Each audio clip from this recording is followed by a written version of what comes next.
Welcome, everyone. Thank you for attending our Gutsy Learning Series event on the cancer risks in Crohn's and Colitis Canada. My name is Ushani Kanagendran, the Regional Specialist of Central and Prairies at Crohn's and Colitis Canada, and I'll be the moderator for this event. Before we kick things off, let's go over some technical details. This session offers audio in both English and French. To access the French audio, click on the interpretation option, the globe icon, and the Zoom menu bar, and select the French language.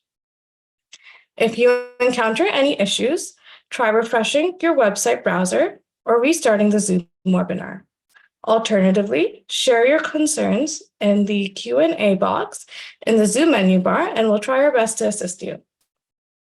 I'd also like to acknowledge the rich history and heritage of Canada's Indigenous people. From coast to coast to coast, we recognize the ancestral and unceded territory of the Inuit, Métis, and First Nations people who call this land home. Through this acknowledgement, we express respect for the traditional territories of Indigenous communities and contribute to the promotion of reconciliation. Next, I'd like to issue a disclaimer. The content in this presentation by Crohn's and Colitis Canada is intended solely for educational purposes. While the information holds general value, it may not be applicable to specific medical situations. Online resources should not be seen as a substitute for the personalized judgment and care provided by a trained healthcare professional. Crohn's and Colitis Canada does not endorse any external product or services mentioned during the webinar. Also, I would like to add that cancer can be a distressing topic to talk about. And thinking about the risk of cancer can bring up a number of emotions in people. If you experience any distressing or overwhelming emotions, please do not hesitate to take a break. This event is being recorded, so it can be reviewed in the future. Your mental wellness is our highest priority, and we thank you for taking the time to be here today. For those of you joining us for the first time, allow me to share Crohn's and Colitis Canada's commitment with you. Our organization is dedicated to discovering a cure for Crohn's disease and ulcerative colitis. Through research, education, and advocacy, our organization strives to enhance the lives of both children and adults affected by these chronic diseases. We appreciate your interest in our organization and hope to make a positive impact in the lives of our IBD community. If you or someone you know is living with Crohn's disease or ulcerative colitis, we invite you to explore our Gutsy support events. These virtual sessions offer an opportunity to engage with individuals who understand the challenges of living with an inflammatory bowel disease, providing a platform to seek advice and understanding. We have various peer connect and caregiver events in both English and French happening throughout the year. You can find the details about the upcoming events listed on the screen here and register for them at crohnsandcolitis.ca/connect-events or by scanning the QR code on the screen. Now, let me introduce our speaker for today's event. We are thrilled to welcome our speakers for our webinar this evening, Dr. Sanjay Murthy and Megan Hutchings. First, I would like to thank Dr. Sanjay Murthy for his time today. Dr. Murthy is an associate professor of medicine at the University of Ottawa, a researcher at the Ottawa Hospital Research Institute, and a gastroenterologist at the Ottawa Hospital IBD Center. His research program uses clinical and health administrative data to study both epidemiology, healthcare practice quality, and personalized medicine in the fields of inflammatory bowel diseases and gastrointestinal cancers. Dr. Murthy has been the recipient of numerous grants and awards, including the 2018 Rising Star Award from Crohn's and Colitis Canada. He was also a member of the steering committee for the development of Crohn's and Colitis Canada's 2023 Impact of Inflammatory Bowel Disease in Canada research report, in which he was the lead author for the Cancer and IBD and Treatment Landscape chapters. Next, we are very happy to welcome back Megan Hutchings for our lived experience portion today. Megan is from Saskatchewan, Canada. She was diagnosed with severe ulcerative colitis in 2002, primary sclerosing cholangitis in 2015, and colon cancer in 2017. Megan is one of our valued digital peer community mentors, offering support to others living with IBD, Crohn's and colitis in Canada.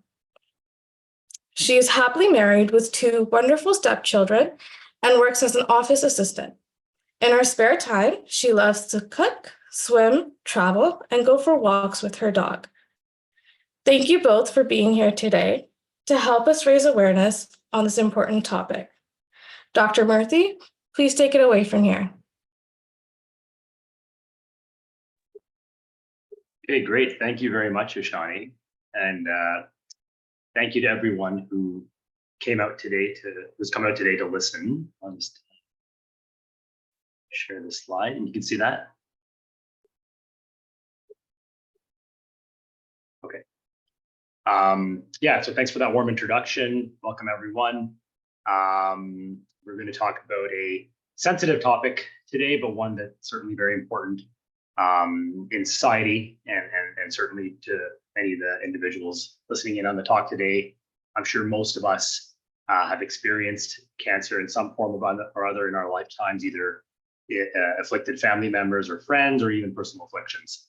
And so I've tried to keep this talk sort of big picture, considering the diverse audience, but feel free to ask more specific questions in the Q&A.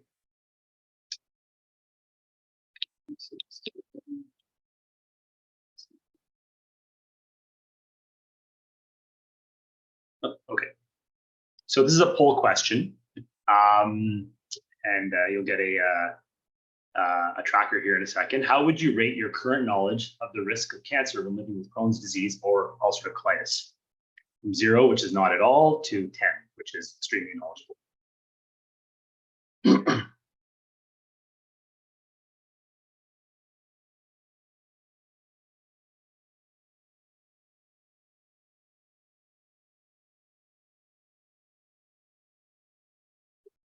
Okay, right across the board. So that's perfect. That'll give us a lot of fodder for discussion, and we'll see if we can move those trends towards the bottom by the end of this talk.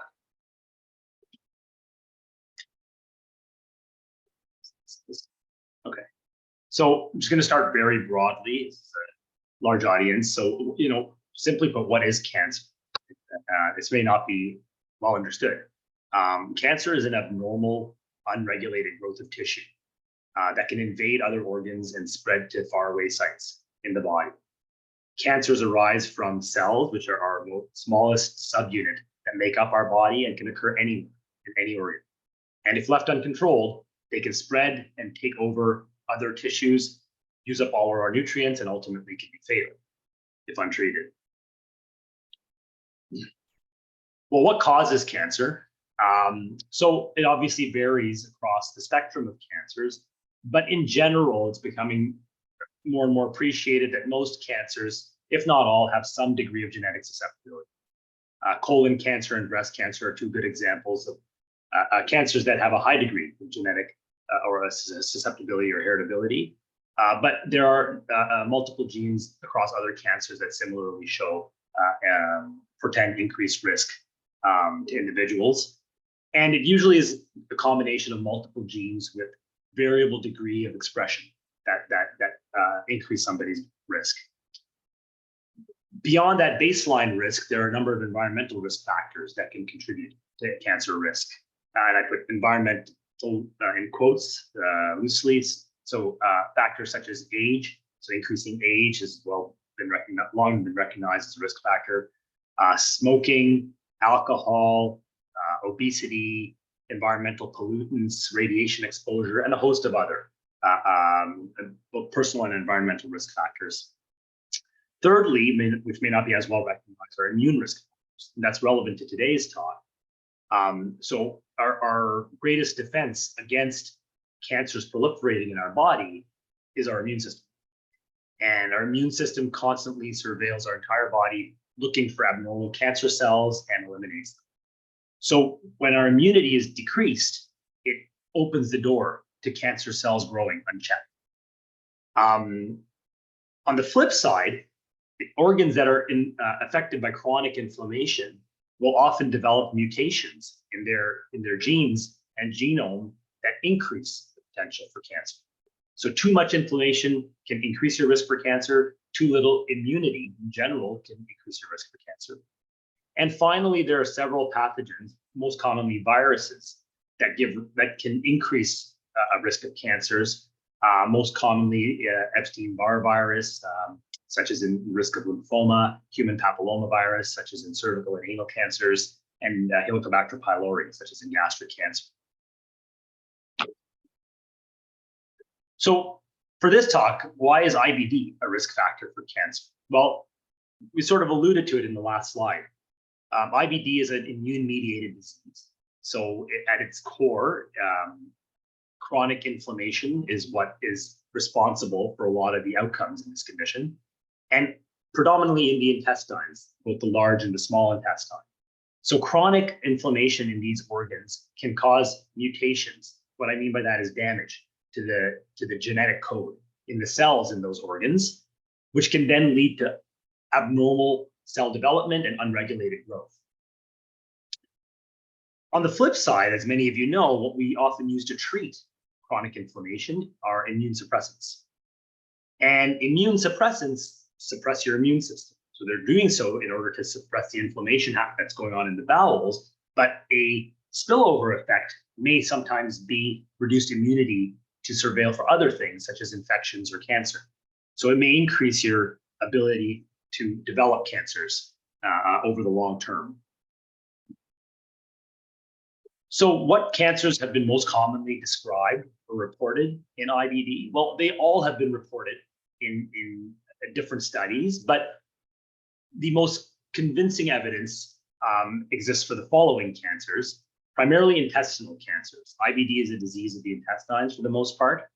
And so colon, rectum, and small intestine cancers are front and center, especially colorectal, because colorectal cancer is a common cancer in society to begin with, and the added burden of chronic inflammation in the colon increases that risk in IBD.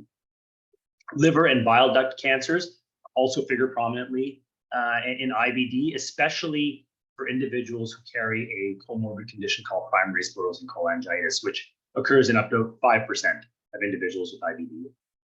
Lymphoma has often been described, not usually in relation to the underlying IBD itself, but often in relation to some of the treatments that we use. Most notably thiopurine medications, such as azathioprine, also known as Imuran, or 6-MP, also known as Pyranthal. This was a mainstay treatment for many, many years before the explosion of biologics and targeted therapies. And a number of studies have demonstrated that long-term use of azathioprine or 6-MP can increase the risk of lymphoma. Historical literature didn't really show this for other therapies that we use. And the longest standing biologic therapy we've had is the class of anti-TNF therapies, such as infliximab or Remicade or adalimumab, also known as Humira. But some larger recent studies have suggested a slight increased risk of lymphoma with anti-TNF therapies as well. There have been variable reports of melanoma, which is a skin cancer, and some studies demonstrating a slightly increased risk of melanoma with chronic anti-TNF therapy. And finally, non-melanoma skin cancers, which are typically mostly benign, occasionally malignant cancers such as squamous cell cancers or basal cell cancers of the skin, most often associated with, again, thiopurine therapy, either azathioprine or 6-MP. So as I said, other cancers have also been described in reports, but there have been equal numbers of reports not demonstrating higher risks of some of those cancers. So the jury is still out for most other cancers in the body, and we're still certainly accumulating data on cancer risks with the various treatments that we have. So, like in many fields, the literature in this field becomes outdated fairly quickly.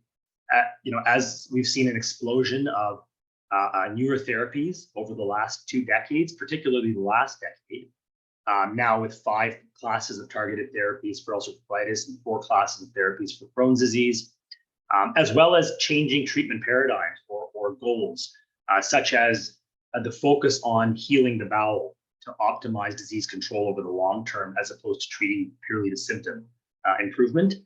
These kinds of changes really change the potential for cancer risk in this condition. On the one hand, improved treatment of the underlying bowel disease with healing of the bowel should theoretically decrease intestinal cancer risk. Conversely, increasing use of immunosuppressive therapies, especially higher doses of these therapies to achieve bowel healing, as well as combining agents and using them earlier and earlier in the disease course, could theoretically increase the risk of extra-intestinal cancers, where chronic inflammation is not the mainstay in inflammatory bowel disease. These are speculations. These data do not currently exist, clearly demonstrating a cancer risk associated with most of the newer agents. But we are still early in the evolution of these treatments and have a lot to learn.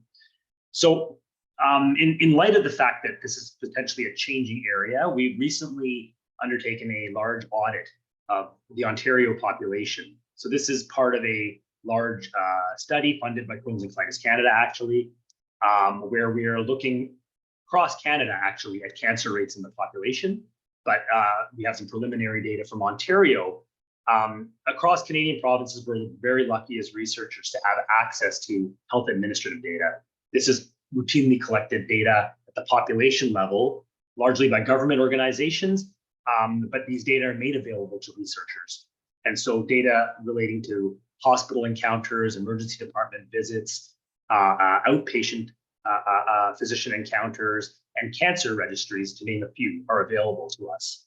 So in this particular study, we were able to sample the more than 100,000 individuals living with inflammatory bowel disease in Ontario and compare them to more than 1 million individuals living in Ontario without inflammatory bowel disease who had a similar age and sex distribution, so that we could compare apples and apples. And what we looked at was annual cancer rates by year, spanning a 25-year period from 1994 to 2020. So in these graphs, you can see the year along the horizontal axis and then the cancer rates along the vertical axis. And the red dots are the IBD population, the blue dots are the general background population, matched controls without IBD. And what we can see here is that overall, across all cancers, cancer rates are relatively stable in the IBD population over time. You can see that it's more or less a flat line. Whereas in the general population, cancer rates have been steadily declining across all cancers. And so all other things being equal, this leads us to speculate that perhaps something relating to the disease or its treatments may be negatively impacting cancer risk in this population relative to what we see in the general background population. If you look at the most recent time period, which is most relevant to the current predicament, so between 2010 and 2020, we see an increasing divergence of cancer risk rates across between the two groups. And overall, cancer risk is about 1.25 times higher. And cancer-related death rates, although not presented here, are about 1.1 times higher in individuals with IBD as compared to individuals without IBD of a similar age and sex. So this isn't, magnanimously higher, but it is higher, right? So a 25% increased relative risk is something to take note of and something we have to be mindful of when we are considering treatments and screening and surveillance for cancers. Of course, we've taken a deeper dive into this and to look at a variety of specific cancer risks. And I present a few of those here. And what we have seen is across Ontario, as compared to, again, age and sex matched individuals without IBD in the population, amongst individuals who are living with IBD in Ontario, colorectal cancer rates have been declining over time and at a similar rate as with the general population. So that's the one cancer where we're seeing positive trends, although the trends are mirrored in the general population, which leads us to speculate whether it's something other than the treatment that's actually impacting this, perhaps screening and surveillance, as we do with colonoscopy, colon cancer screening. But conversely, most other cancers that we studied are either rising faster amongst individuals with IBD than the background population, or are not declining as quickly as the background population. So this was the case for small bowel cancers, esophageal cancers, liver, bile duct, and pancreatic cancers, melanoma, gynecologic cancers, including cervical and ovarian cancers, as well as lung cancers and brain cancers. And we also saw rising rates of thyroid cancers and non-Hodgkin's lymphoma that were similarly rising in the background population. And overall, almost in the IBD population, breast cancer rates were fairly stable. So this is a snapshot of trends over time in terms of what's been happening amongst individuals with IBD and age and sex matched individuals without. When we then focus more on the 2010 to 2020 periods, the most relevant to our current day, and look at the relative risk, which reflects how much more an IBD individual may be at risk than one without IBD. What we see is that individuals with IBD are at higher risk for colorectal cancer, less than twofold higher. Slightly higher rates of small bowel cancer and bile duct cancers. So sevenfold higher for small bowel, mainly in Crohn's disease, as Crohn's disease is the condition that affects the small bowel and not ulcerative colitis. Bile duct cancers, 2 to 3-fold higher. And then marginally higher rates of pancreatic cancer, non-Hodgkin's lymphoma, lung cancer, kidney cancer, brain cancer, and thyroid cancer. So I don't put these data up to scare you. I think it's important to realize that the relative risk is still pretty low when you talk about 1 in 100 people versus 2 in 100 people or less. We're not talking about substantially higher risks, but higher nonetheless. The other thing to remember that's very important and is often lost in translation is the fact that the absolute rates of cancer in IBD and in the general population are still fairly low. Okay, so although we see trends in the upward direction for many cancers and higher rates amongst persons with IBD as compared to those without, the absolute rates of these cancers are still low. So you can imagine if 1 in a million individuals is developing small bowel cancers, and that risk goes up to 5 in a million, well, we're still talking about a pretty small number. Okay, so so you can still go to bed at night and not be overly concerned that you're going to be developing cancer tomorrow. This is not the point of this, but I think it is important to reflect that there are risks and that we need to continue to study risk factors that we can modify to reduce these risks further. Okay, so we have another poll question. Which of the following have you or your family member living with IBD been diagnosed with? And click all that apply.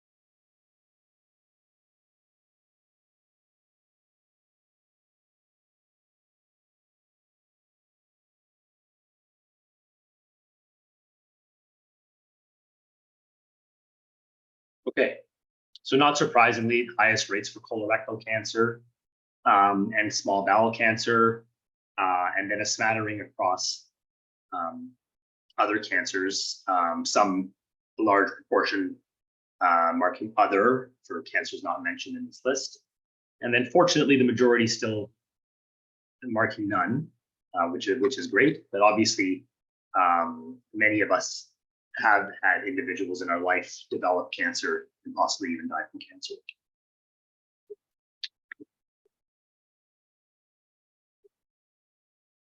So I guess this begs the question, why are we seeing these trends? Why are many cancer rates rising in the IBD population, or else not declining as quickly as what we observe for the general population? Well, speaking for colorectal cancer specifically, where we do see declines in the IBD population, we could speculate that this may be partly due to rigorous endoscopic surveillance and removal of precancers. So most individuals in this audience who have had disease for 8 to 10 years or longer are probably receiving regular colonoscopies by their provider to try to identify precancers or cancers at an early stage where they are still curable. There may also be some impact of improvements in IBD treatments over time, although the real impacts of this have probably yet to be realized.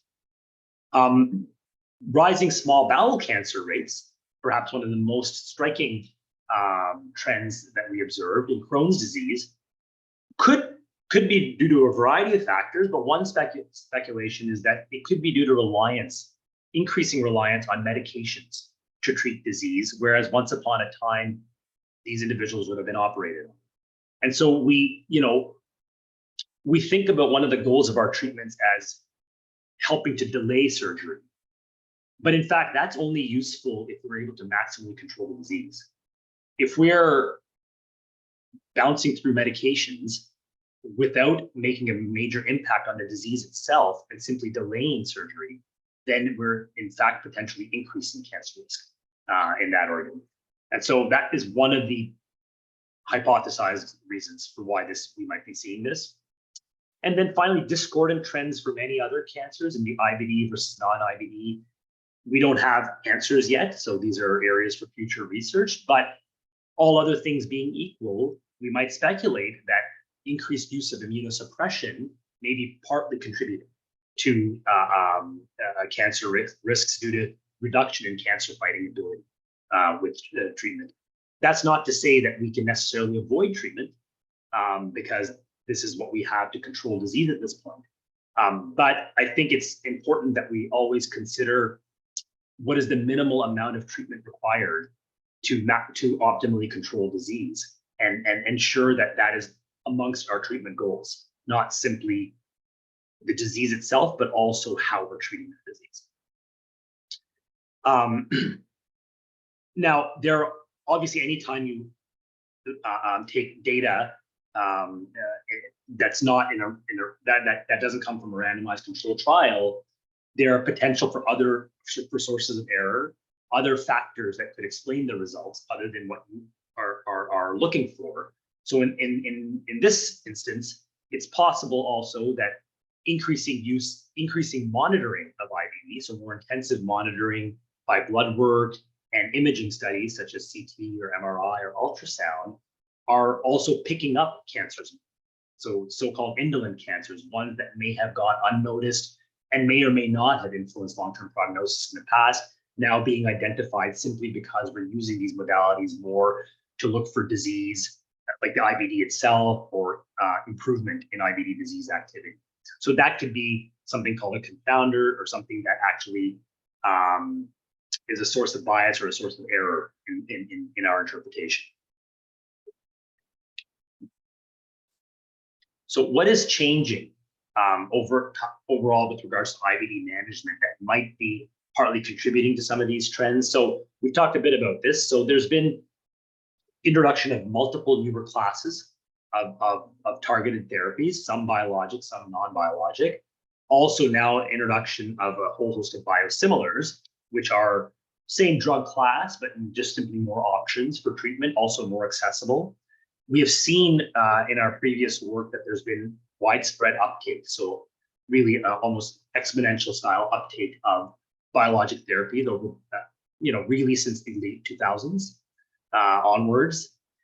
So there's more immunosuppression being used potentially than decades ago. We are also often introducing immunosuppressive therapy earlier in the IBD course, especially in Crohn's disease, where there's data demonstrating that early intensive therapy can influence long-term prognosis. We're often combining immunosuppressive agents, particularly anti-TNF agents with either azathioprine or methotrexate, and also intensifying the dosing of these treatments in order to achieve complete disease remission, not purely symptomatic remission. So all of these have increased the total burden of immune suppression that IBD population sees, and our greater reliance on medical therapies in some case comes at the cost of a timely surgery, where in fact in some situations a timely surgery might be the most appropriate treatment, and not medical therapy at all. So how can we reduce cancer risks in IBD? Well, I think, first of all, as mentioned, we need to be judicious in our use of immunosuppressive therapies, especially ones that have demonstrated some signals of cancers, such as thiopurines and anti-TNF therapies. So I think constantly considering whether or not the dose of these agents can be reduced, and whether or not we need multiple agents as opposed to a single agent. I think these are important questions we need to constantly ask ourselves. I think timely surgery, when it might be a beneficial treatment, such as in very limited small bowel disease, could help curb potentially rates of small bowel cancers that may develop because of futile medical therapies. And then finally, the development of systematic screening and surveillance approaches across the spectrum of cancers. Right now, we really only have well-established screening and surveillance protocols for colorectal cancer. There are some guidelines available for screening other cancers, such as skin cancers and cervical cancer, but they're not as rigorously followed, and very little in the way of screening or surveillance for the majority of cancers that arise in society. And we're seeing trends in those cancers in the IBD population. So I think it's going to become important to develop cost-effective methods of screening for a variety of cancers. So what are the current recommendations that exist in the literature? So by far and away, the most pervasive recommendation is for colorectal cancer screening by colonoscopy being a structural exam and the most sensitive exam, beginning at 8 to 10 years after disease onset, which stems from earlier trends and epidemiologic data showing that this is typically when colorectal cancer risk starts to rise in the IBD population, and then continuing lifelong every 1 to 5 years, guided by a variety of additional risk factors. There are also recommendations for skin examination annually in individuals receiving thiopurines or anti-TNF therapies, although to what extent they're followed is not clear, as this typically falls to dermatologists or family physicians. Biannual or every 6-month ultrasound or MRCP, as well as a specific type of blood test to screen for bile duct or gallbladder cancers if there's comorbid primary sclerosing cholangitis, and cervical pap smear annually in individuals receiving chronic immunosuppressive therapy. That to what extent that's being followed as opposed to routine screening as done in the general population is not clear. So this is really what we have right now for screening and surveillance recommendations. So it's not a lot. There are a lot of cancers out there, and we have one cancer that we have established guidelines for, and a few others. Well, I would say biliary tract cancers in PSC that is well established as well, but otherwise not a lot of well-established surveillance recommendations. So this is certainly an area that needs to be improved in IBD practice. What are some of the limitations to developing systematic screening and surveillance? Well, one is simply lack of adherence. So where we do have some recommendations, they're not always adhered to. That could be a systems problem. It could be an oversight on the part of practitioners. It could be lack of compliance on the part of patients. There's a variety of potential reasons that recommendations aren't adhered to. For many cancers right now, the only feasible way to diagnose them is by advanced imaging, such as CT or MRI. So repeated CT scans carry a higher risk of ionizing radiation, which increases risks of other types of cancers, such as blood cancers. And MRI is a limited resource, so it's a difficult modality to institute on a regular basis at a population level. We also don't have very many.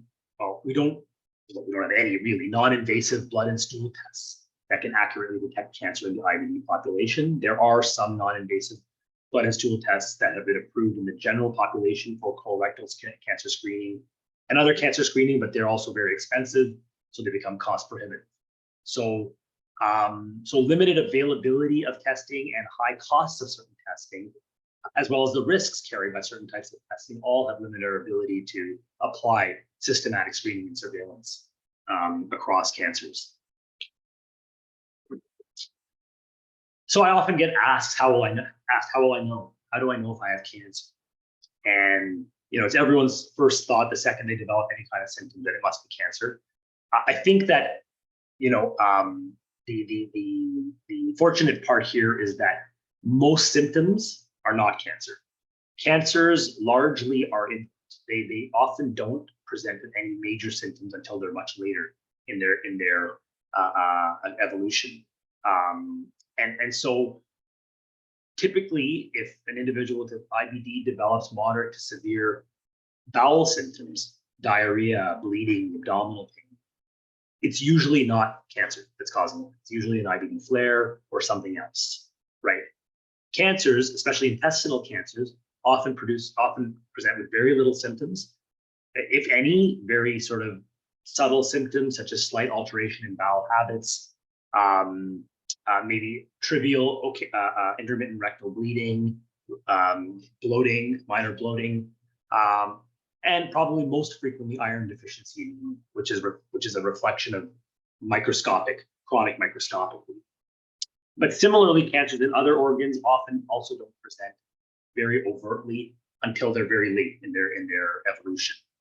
That would be the case for renal cancers, pancreatic cancers, often are asymptomatic until they're advanced.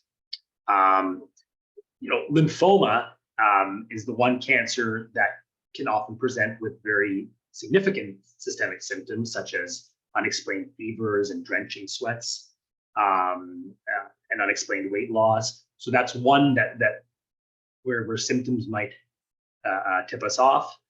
But others, often we have to go on a search to identify. So skin cancers often require dermatologic exam. They don't necessarily hurt, they don't itch, they just show up. If you're not paying attention, they grow without you noticing.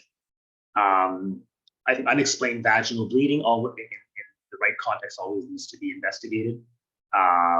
So that could be tip off for cervical cancer or even endometrial cancer, especially in postmenopausal females. And otherwise, symptoms are specific to the organ system affected, but I think the take-home message is that typically severe gastrointestinal symptoms in the context of IBD are the IBD itself. They're not a cancer. I was also asked to talk a little bit about the use of immunosuppressive therapies after a cancer diagnosis. So, notwithstanding the trends that I've shown you earlier, there's actually a mounting body of data showing that, in fact, individuals who develop cancer while on immunosuppressive therapy then go on to have the cancer treated and then reinitiate that immunosuppressive therapy actually don't face a higher cancer risk. That is true for most of our biologics at this phase, especially anti-TNF therapies, where it's been best studied, but also with some of the newer agents such as Stelara and other agents. So far, have not seen an increased risk of cancer recurrence as compared to individuals who don't have these drugs reinstituted. It would be recommended to avoid thiopurines if you have a history of cancer, given their slightly stronger association with certain cancers, particularly within the first 5 years following lymphoma or skin cancer treatment, and possibly similar recommendation for TNF therapies now that we have other classes of agents available. A decade ago, we would have routinely reinstituted anti-TNF therapies, given that they were the only available biologic. But nowadays, with IL-12/23s, anti-integrin, and a variety of other classes of therapies, we may switch to something else in the setting of skin or blood cancer. So in conclusion, cancer risks are higher for intestinal and many extra-intestinal cancers among people with IBD, and cancer rates are rising for many cancers, including small bowel, liver, bile duct, cervical, ovarian, melanoma, and thyroid cancers. But the most important thing to remember is that the absolute cancer rates remain low. And overall, the relative risk compared to the background population is fairly small. So increasing use of immunosuppressive therapies and persistence of medical therapies when they're not completely effective may be contributing to rising cancer risks. This needs to be substantiated. These are speculations at this point. And I think judicious use of immunosuppressive therapies, as well as improved screening and surveillance strategies in the future, could help to limit these risks.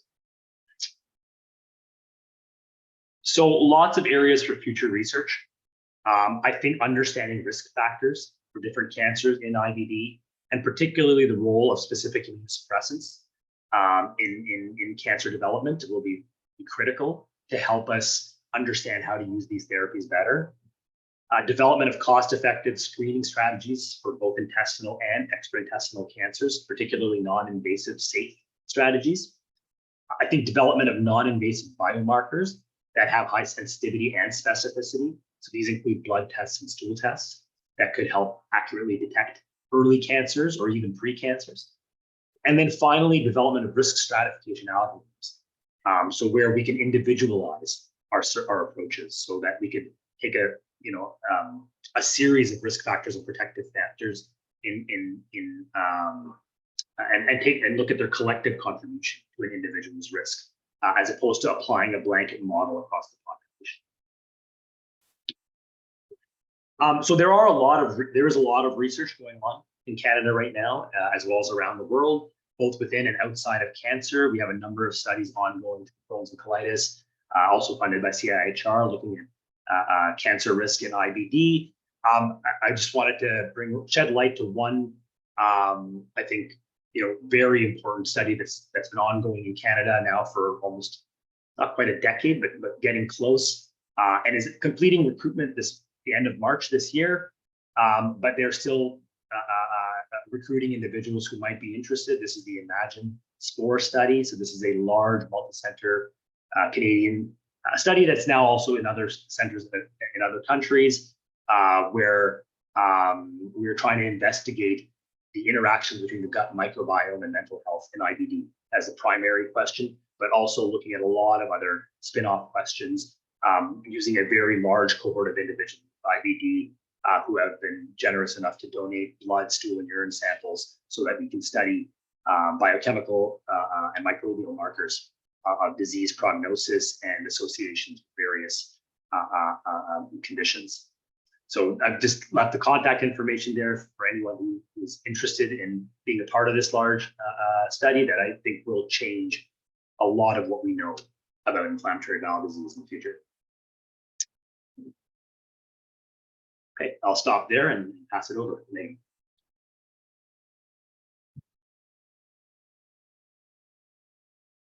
Thank you, Dr. Murthy, for that wonderful presentation. And we will now pass it on to Megan, who will be sharing her journey with us.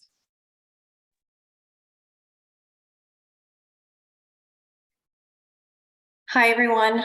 My name is Megan, and I'm a digital peer community mentor with Crohn's and Colitis Canada.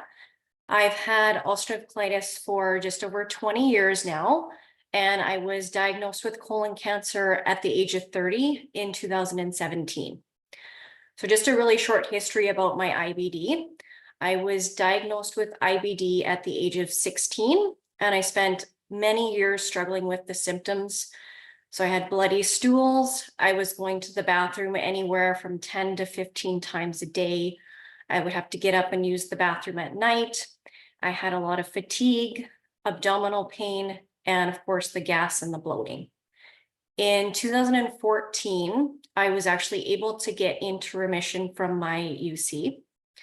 And that had been the first time since my UC diagnosis that I was actually able to get into remission. Then in 2015, I was diagnosed with primary sclerosing cholangitis, so an autoimmune liver disease. And then in 2016, I went in for an annual routine colonoscopy. And at the time, I was still in remission from my UC, and I was feeling very, very healthy. I was having normal bowel movements, and I had no symptoms of my ulcerative colitis at all. So I was really, really hopeful that after the colonoscopy, it was just going to be good news. I would be in, I would be out, and everything would be good. However, that's not exactly how it went for me. So after the colonoscopy, my GI doctor actually came into the recovery room, and he told me that he had found a polyp in my colon. And he said the polyp was flat to the intestinal wall. And unfortunately, the only way for it to be removed safely was for me to have surgery. And he asked me, how did I feel about having the surgery? And I said, if that's what you feel I need to do, then that's what I'll do. I'll trust you. I'll go for the surgery, and we'll just put this all behind me. So in April 2017, I had the right side of my colon removed. Now, at this time, I still didn't know that I had cancer.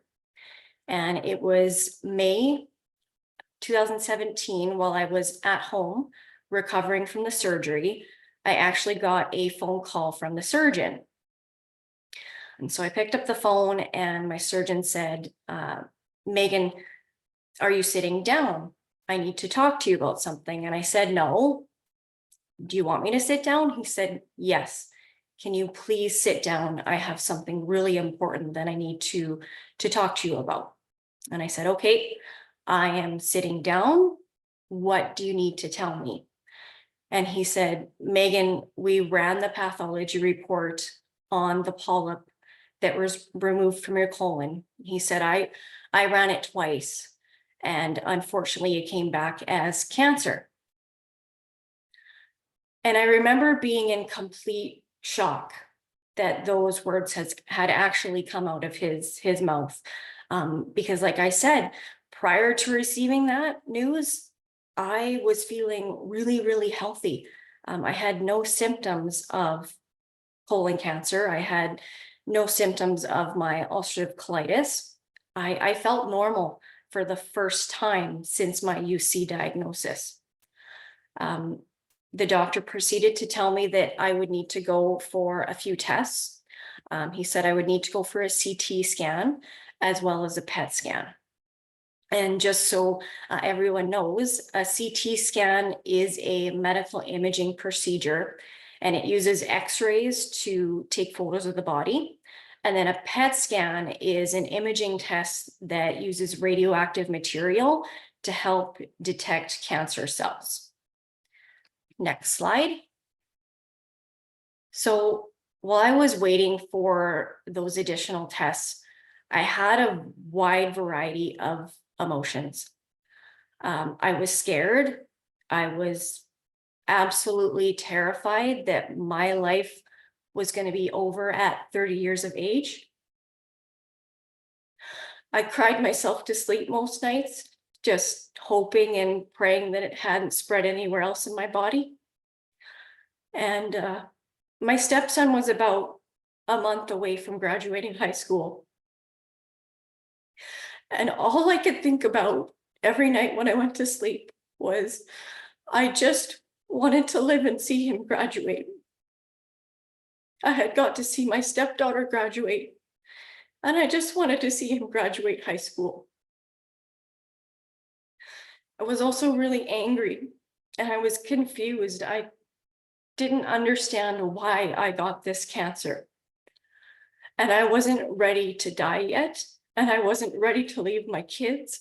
and I wasn't ready to leave my husband, and I wasn't ready to leave the other members of my family yet. So I was really, really angry and really scared. So I went on to have the CT scan in May, and then I had the PET scan in June.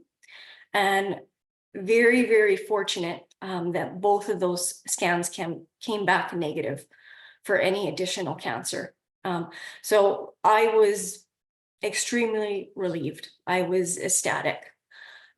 Then in June, I went in to see my oncologist. I seen him for the first and the last time during that visit. And the oncologist explained to me at that time that the cancer was stage 2 colon cancer, and that if it hadn't been caught when it was, I would have died. I wouldn't have made it. And I remember asking him during our visit, I asked him, did my ulcerative colitis cause my colon cancer? And he said that he didn't know.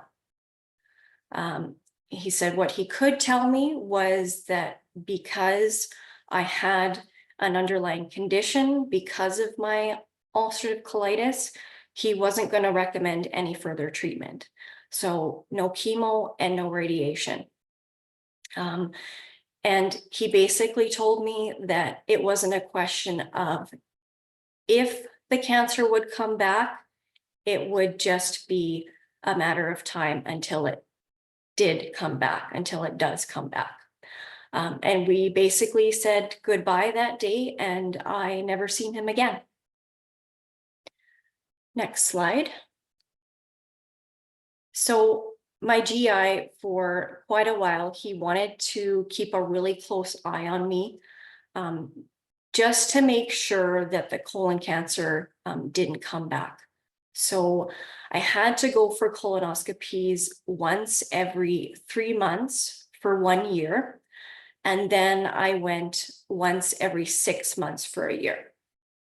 And then I was able to go back to having colonoscopies annually. And it was shortly after my visit with the oncologist, I actually went in to see my GI in his office. And I remember sitting down with him as well, and I asked him the same question. Did my ulcerative colitis cause my colon cancer? And he said, no. He said, my colitis was always located on the left side.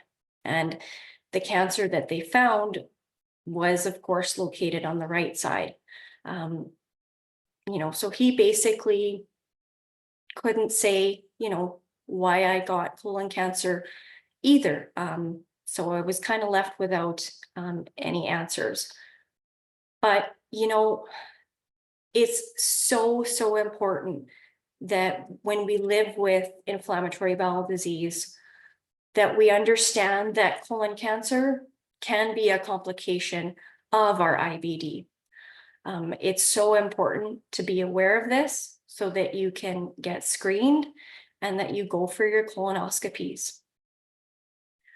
I'm very, very happy to say that I have been cancer-free for just about 7 years now. I'm forever grateful that I didn't have to go through chemo or radiation, and I feel very lucky to be alive. And I don't take life for granted like I used to.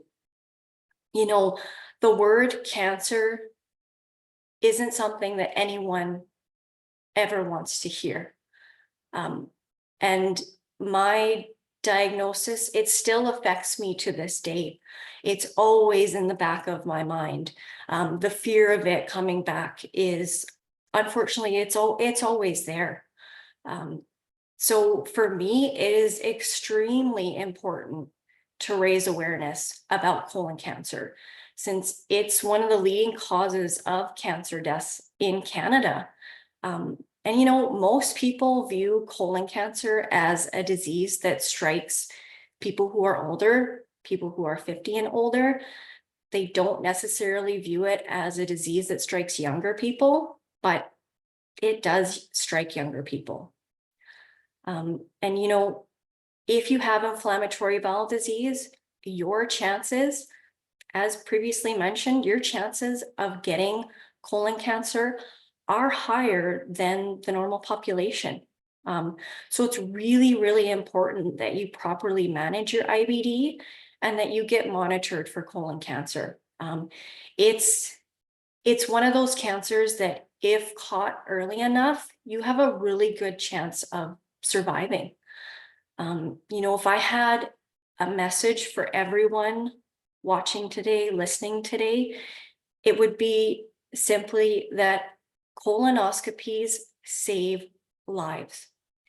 And if you have inflammatory bowel disease, it is so important that you follow your doctor's orders and that you get your colonoscopies done on a regular basis. Even if you're feeling healthy, even if you're in remission from your IBD, go for that colonoscopy. It saved my life, and it could very well save yours. Thank you so much for listening. Thank you so much.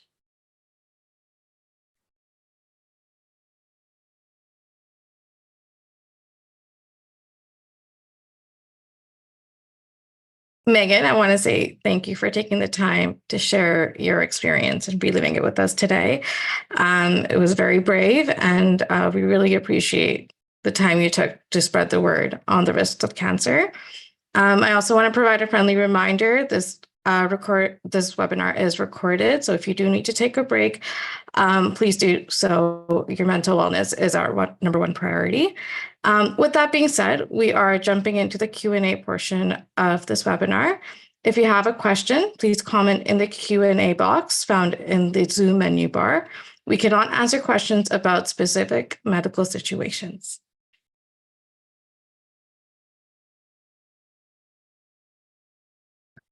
Our first question for the night is the risk of cancer when living with IBD reduced when a person has mostly been in a state of remission? Dr. Murthy, this question is for you. Okay, great, thank you. Excellent question. I think it really depends on what type of cancer you're referring to. Now there are no specific studies demonstrating changes in risk with improved disease control. Those are very hard studies to do, as you might imagine, with disease often going in and out of remission. We do consider, as far as intestinal cancer risks go, that the cumulative inflammatory burden over the lifetime of disease is really what's most responsible for conferring risk. So by that logic, we would expect that better disease control for any length of time should reduce intestinal cancer risk. But I think we have to keep in mind that the cost of that sometimes comes with more immune suppression over prolonged periods of time. And what impact that has on cancer risks outside of the intestines remains to be determined. Thank you for sharing, Dr. Murthy. While we're on the topic, do you have any advice on how to approach our gastroenterologist to share your concerns of cancer risk? How to approach your gastroenterologist? Mm-hmm. Yeah. Just ask him for her. I think gastroenterologists should be approachable, and this is front and center on our minds when we're managing IBD. So there should be no hesitation by someone who's versed in IBD to talk about this issue. Thank you. Next slide, please. How often should screening be done in children or teenagers living with IBD? Are the signs of cancer in these younger populations the same as those in adults? Yeah, so great questions. I think we haven't done a very good job at articulating this, and maybe even coming up with a consensus as to what age does to cancer risk in the IBD population. In the general population, age is a well-described risk factor for most cancers. But in the IBD population, it sometimes gets ignored. And because we often think the disease itself is the primary contributor of risk, at least for intestinal cancers. And so, as I mentioned, we don't have a lot of well-established screening or surveillance protocols for cancer in IBD. The best established one is for colorectal cancer because of the accessibility of colonoscopy and the fact that it is a relatively safe and affordable tool. And as it stands, we're not recommending anything different for the younger population than the older population. That said, in my own practice, I do consider age when thinking about how intensive to surveil an individual. Younger individuals are generally going to be at lower risk. And that's helpful. It gives us a bit more flexibility because younger individuals also aren't often as keen to pursue cancer screening and surveillance. And so it allows us to, maybe individualize surveillance approaches a bit more. So I think this comes down more to practicality than it does to science. I think that the science right now, we don't have good risk models that incorporate age. I think we need to develop those. So as it stands, young people should be screened the same way older people are screened. But I think that in our individual practices, we may use some of this information to help individualize what we do. Are the signs of cancer different? Not necessarily, but they may be described differently. Younger individuals may be less apt to complain about some subtle symptoms, when they're out with their friends. Whereas often as we get older, we maybe start to focus more on symptoms. And so I think that's where that might play out. But otherwise, the essence of the symptoms should be. Amazing. Thank you for sharing. There is some confusion from the questions asked live. They are wondering in terms of frequency, how often people should be going for colonoscopies. Yeah. So first of all, I mean, right now we have, fairly consistent recommendations across societies to start screening roughly 8 to 10 years after disease diagnosis. If you have had colonic disease, a disease involving your colon, because those are the individuals who are at greatest risk for colorectal cancer. And then continuing surveillance typically between 1 and 5 years, right? And that range reflects other risk factors so individuals who have had more significant inflammatory burden over time, as manifested by either longer disease duration or more severe flares, more extensive involvement of the colorectum, might require more aggressive surveillance. So, individuals who have demonstrated signs of having had more intense flares in the past, such as excessive scarring or post-inflammatory polyps, may also benefit from more aggressive surveillance.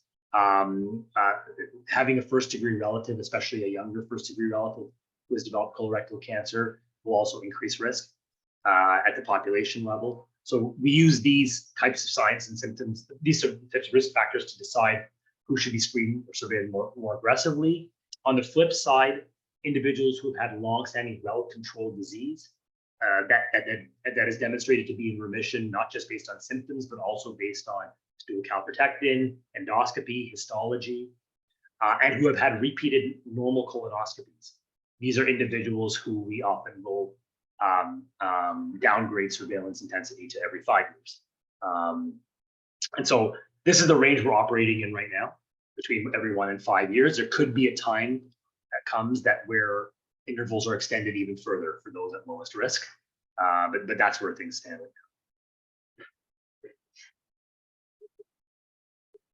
Thank you.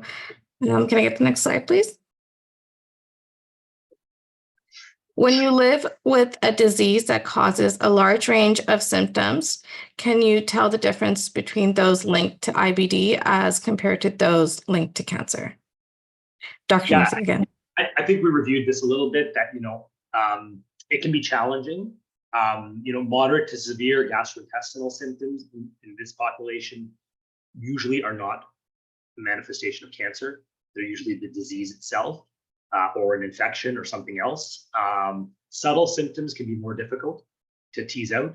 So, subtle change in bowel habits, little unusual bloating or cramping, intermittent blood streaking, and iron deficiency anemia. These are all more subtle symptoms that can be part of the disease itself or maybe a manifestation of cancer. I think you also have to consider your risk, right? So what sort of risk factors do you harbor? Have you had long-standing, extensive, severe disease? Do you have family members who've had colorectal cancer? Do you have PSC? And on the flip side, have you been part of a surveillance program? Because as high as your risk is, if you're being regularly surveilled, your risk goes way down because someone's monitoring for these things. So I think you have to take all that into consideration. So your baseline risk, and then what do the symptoms mean in the context of that risk? Amazing, thank you.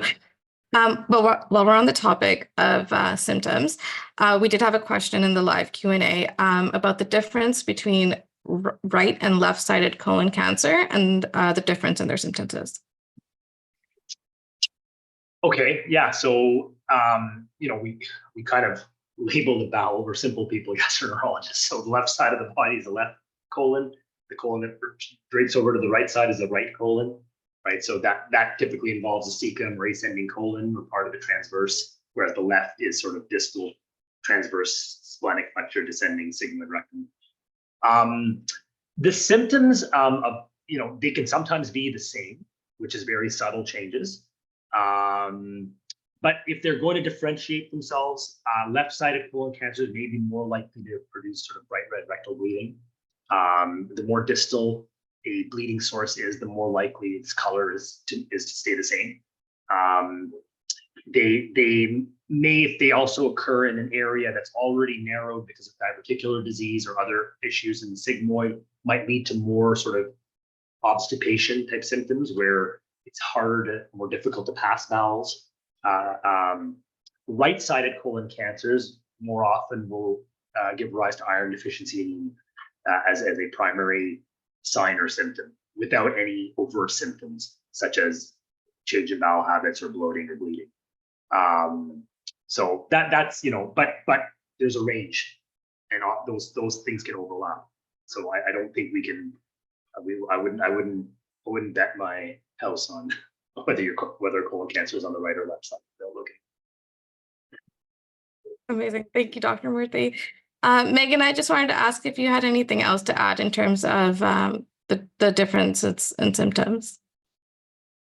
Not really, because like I said, for me, I didn't have any symptoms.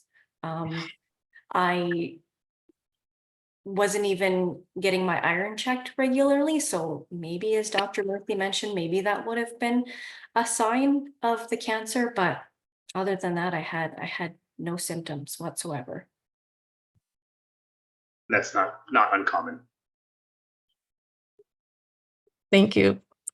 Next slide, please. I'm assuming this question's for you, Dr. Murthy. Can you talk more about the risks of cancer as they relate to alcohol consumption and IBD? Okay. Yeah, no, I mean, alcohol is front and center in society, especially with last year's revised recommendations by the Canadian panel, where they blankly stated that any amount of alcohol is not safe for the most part. We don't have, at least I'm not aware of any major IBD specific data. Most of our data would come from the general population risk, which we would extrapolate to the IBD population, all other things being equal. And I mean, there are no hard and fast rules here. Alcohol is a toxin. Its byproducts are carcinogenic. The old adage of, 2 drinks a day for males, 1 drink a day for females at the upper limit has now been supplanted by this 2 drinks a week recommendation. Again, I think that you have to sort of, consider your risks and your lifestyle. I think obviously the more alcohol that's consumed, the greater risk that's being taken. The primary cancers that have been identified in association with excessive alcohol consumption are largely gastrointestinal cancers, so esophageal, like head and neck, so especially throat, esophageal and colorectal, but also liver and breast cancers have been associated. Again, these are association studies. There's no randomized trials for randomizing people drinking or not drinking. This is sort of looking at, populations and, based on individuals' reported history of alcohol consumption, trying to associate with that with future cancer risks. So there can be a lot of errors in interpretation as well. But certainly something related to alcohol itself or in the lifestyle of an individual who's a heavy drinker leads to a higher risk of cancers. So that's about as much as I can say about that. Okay. So while we're on the topic, is there a risk of cancer higher with biologics in comparison? In comparison to alcohol or just, Mm, just in general? just in general. Yeah, so I mean, the reported risks associated with biologics are mostly what I mentioned. Really select studies that have suggested a slightly higher risk of lymphoma or melanoma with anti-TNF therapies. That's specifically Remicade, Humira, Symphony, Cimzia. Most studies have not shown those same risks. So I think the jury is actually still out. I wouldn't certainly say that this is a guaranteed risk, but there has been some signal. TNF stands for tumor necrosis factor. So inherently that molecule TNF in your body is trying to fight cancer cells. So when you block that, you would think that there's a potential for higher cancer risk. That hasn't really been borne out for the most part in the literature. And certainly there's lots of studies looking at reintroduction of anti-TNF therapies after cancer treatment. And that has not shown a signal for cancer recurrence, which would be perhaps a higher risk scenario. And so I think really for the most part, they're safe. But can we guarantee? No, of course not. And the newer agents are newer. So far, at least for the anti-IL-23 and 12/23 categories, so that includes Stelara, Skyrizi, Omvo, and these newer agents that are coming out. Nothing so far as cancer signals go. Similarly for vedolizumab, or also known as Entyvio, no signals so far.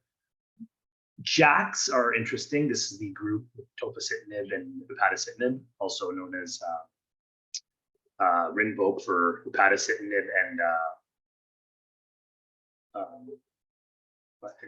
tofacitinib, Xeljanz for tofacitinib. So Xeljanz and that class of therapy has a black box warning with the FDA. That is a result of a pivotal study that was done looking at safety in elderly patients with rheumatoid arthritis who had cardiovascular risk factors, so they had one or more risk factors for cardiovascular disease, and they were elderly with rheumatoid arthritis, and they looked at their overall risk of adverse cardiovascular events, cancers, and a whole host of things in the context of using tofacitinib. And they saw small signals for cardiovascular events and for all-cause cancer. That has never been shown in the IBD population, actually. It's never been shown in the younger population. It's never been shown with Rinvoq, which is the newest, more selective JAK inhibitor. So I don't personally consider it that class of therapy as a high cancer risk, based on the totality of data that exists. But that is as much evidence as we have in terms of cancer risks in IBD for tofacitinib in elderly RA population and potentially anti-TNF therapies with regards to lymphoma and melanoma, although not convincingly across all studies. Amazing. Thank you for sharing. There was quite a few questions around biologics and cancer risk. Can I get the next slide, please? How much does past disease management affect the chances of cancer after years of living with IBD? Dr. Murthy, again for you. I think that relates to one of the earlier questions about, if your disease is well controlled for a long period of time. I think what's relevant here is that for many years, we did not have good treatments for IBD, right? And so individuals who lived with this for 30, 40 years and longer will have lived through a phase where their disease was managed with repeated courses of prednisone. Maybe azathioprine as a bridge at times, but oftentimes it was Band-Aids. And the treatment would be targeting symptoms, where we now know that symptoms are just the tip of the iceberg, and in fact, there can be a considerable ongoing disease activity even if you're asymptomatic. And so individuals who've had this disease for a long time, especially if they've had severe or extensive disease, are probably at higher risk of colorectal or intestinal cancers wherever the disease is affected, because they probably carried a long-term disease burden that was suboptimally managed because we just did not have treatments going back several decades. So that's where I see this question being relevant, and we often see individuals like that in colonoscopy surveillance where their colon looks different. You can tell that it's been over years, has carried inflammation, and it's changed the entire architecture of the colon. And they often will have recurrent dysplasia, multifocal dysplasia, high-grade dysplasia.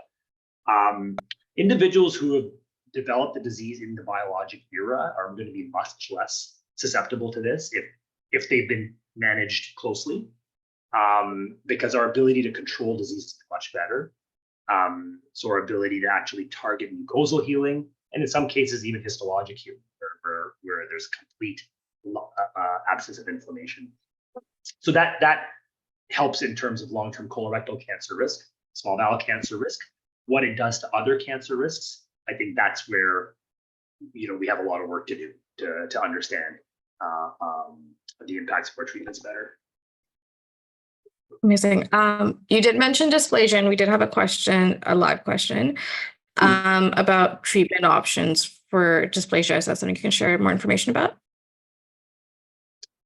Well, that's that's an encyclopedia.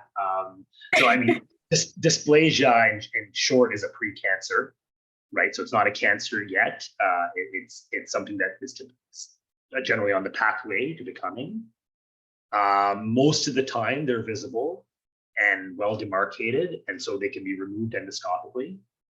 Occasionally they're quote unquote invisible, where either they're just so small that they've yet to develop into something that we can see, or they're just extremely flat and blend in. So we sometimes find them on a random sample, like a blind biopsy that we take. That's becoming less and less a thing with improvements in technology and bowel preparations and so on. And then occasionally lesions are scarred down and can't be removed. So some dysplastic lesions, if they're in an area that's been ravaged by inflammation, may just, even though they're benign and early, they need to be scarred down and harder to remove. So most dysplasia can be removed endoscopically. A few may not, either because they're not visible initially or because they're scarred down and need other approaches to remove them. Amazing, thank you. Next slide, please. Do fecal calprotectant tests monitor for signs of cancer or indicate risk level? This is again for you, Dr. Murthy. Yeah, no, this is not a test for cancer screening. This is a test for inflammation screening. So it's not validated as it's a fecal calprotectin is a molecule that's released by inflammatory cells. So it tells us if there's a certain level of inflammation in the bowels, and we use it routinely now to monitor for subclinical disease activity. But no, it's not validated, nor is it designed for cancer screening. Amazing, thank you. Next slide, please. Does a person's cancer risk increase with the number of years that they have been living with IBD? At some level, yes. But if your disease has been well controlled throughout its course, that risk may be negligible. I think the longer you've lived with active disease, the higher your innate risk becomes. But it's also influenced by your baseline risk, determined by your genetics, other environmental risk factors, and what have you. So most people won't go on to develop cancer, irrespective of any lifestyle choices or disease activity, but a higher proportion will if they have ongoing disease activity and other risk factors. Thank you. Next slide, please.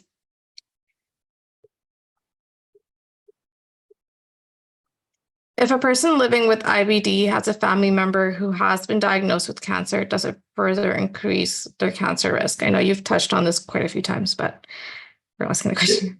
This is best established for colorectal cancer. Also for breast cancer in the setting of certain specific mutations that are accessible for testing. Colorectal cancer, those mutations aren't typically accessible for testing outside of a research realm, but we do have epidemiologic data showing that individuals who have a first-degree relative, especially one who was diagnosed at a younger age, and specifically younger than age 50 in one landmark study, showed a higher risk of developing future advanced neoplasia, so colon cancer or high-grade dysplasia. But extrapolating from that, you have multiple first-degree relatives, or really a plethora of second-degree relatives. I tend to group those all similarly. The further removed the relative, the older the relative when they develop cancer, the less the individual risk. But if you start multiplying multiple people, then there's a cumulative contribution of genetics that may increase your risk. So first-degree relative less than age 50 is a standard risk factor that we employ, but there are other family history scenarios that are still relevant. Thank you. Next slide, please. What does the research suggest on the link between red meat consumption and cancer? Are there foods that should be consumed less to lower the risk of cancer? So this too largely comes from the non-IBD literature, wherein diets that are high in saturated fats and red meats and low in vegetables, fruits, and fish have been associated with a slight increased risk of colorectal cancer at a population level. Okay, so this is not a major risk factor as such, which is why it doesn't influence any recommendations for cancer screening or surveillance. But on the balance, somebody who's already at risk for genetic reasons or other reasons, who's also consumed a diet that's high in saturated fat and low in fish oils, olive oils, vegetables, fruit their entire life, may have a slightly higher risk in the long term of developing colon cancer.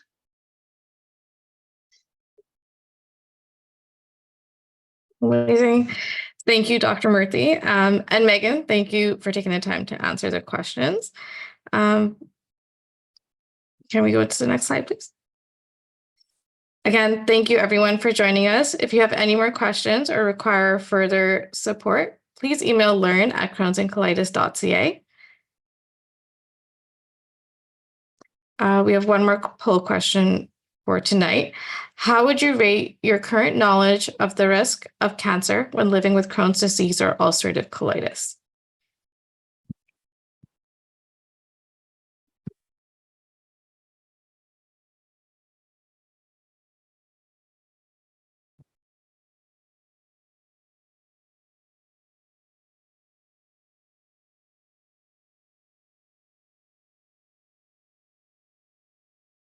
That's better.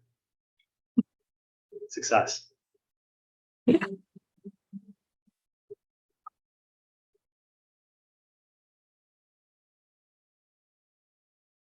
Let us know how we did and what you liked covered in future events.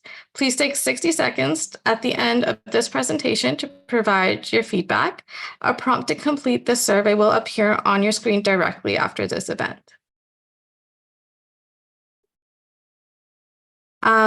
Also, we have our Crohn's and Colitis Connect, which is a new online peer support community. You can join today and start connecting by logging on to crohnsandcolitis.ca or using the QR code on the screen. A special thanks to BG Communications for the live French interpretation. And follow us at Crohn's and Colitis Canada's multiple social media accounts using @Gutsy Canada. Get Gutsy Canada, sorry.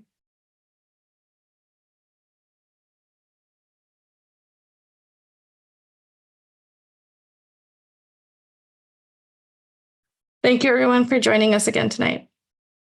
And have a nice evening.